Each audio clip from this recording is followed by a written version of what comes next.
as their governor gallivants around the country seeking to boost his anemic poll numbers for the Republican presidential nomination, Floridians back at home are seeing their cost of living explode. All that and more now on Graf's Grievances.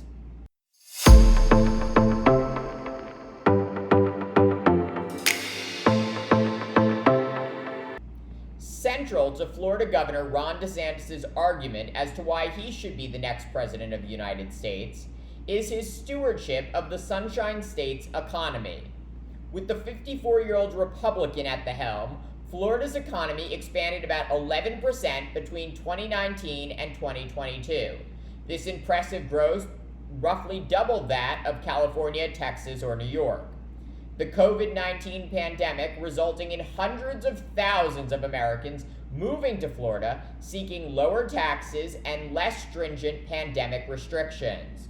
Between 2021 and 2022, Florida had the fastest growing population of any state for the first time since 1957.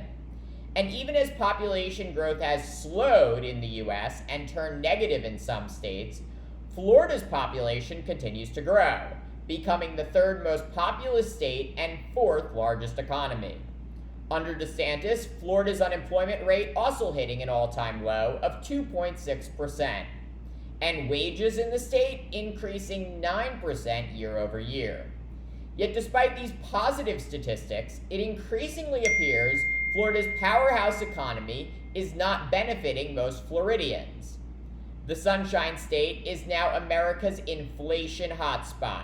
The cost of living in the free state of Florida, as DeSantis likes to say, is anything but free. According to CNN, the Miami, Fort Lauderdale, West Palm Beach area has the highest inflation rate of all metro areas in the United States, with more than 2.5 million residents. With a whopping 9% inflation over the past year ending in April. That's more than double the national average. And get this, the metro area with the third highest inflation rate in the country is also in Florida. The Tampa, St. Petersburg, Clearwater metro area has an inflation rate of 7.3%. Principally driving this out-of-control inflation? Housing costs. According to the Bureau of Labor Statistics, Tampa housing prices rising 12% on an annual basis and almost 17% in Miami. This versus an average increase of 8% nationally. And rent is also out of control in Florida. According to Zillow, between 2019 and 2023, 7 of the 10 biggest rent increases in the US have been in Florida. Rent rising over 50% in Cape Coral, Northport, and Miami. So why not just build more housing to try to alleviate this crisis?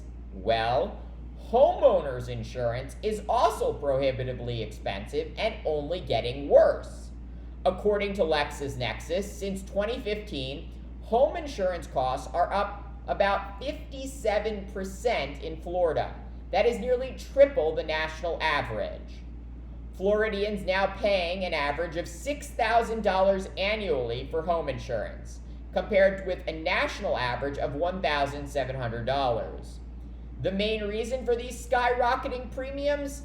Ever-increasing extreme weather in Florida, driven by climate change.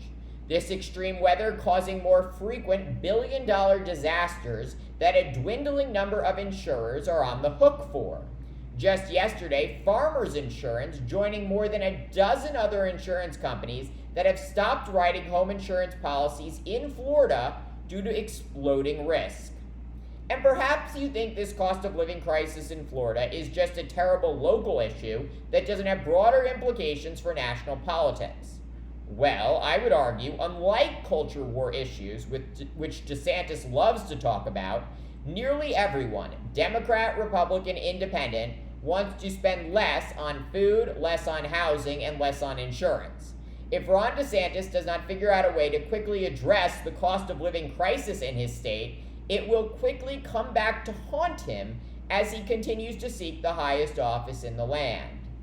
Thanks for watching Graf's Grievances. Let me know what you think and please subscribe.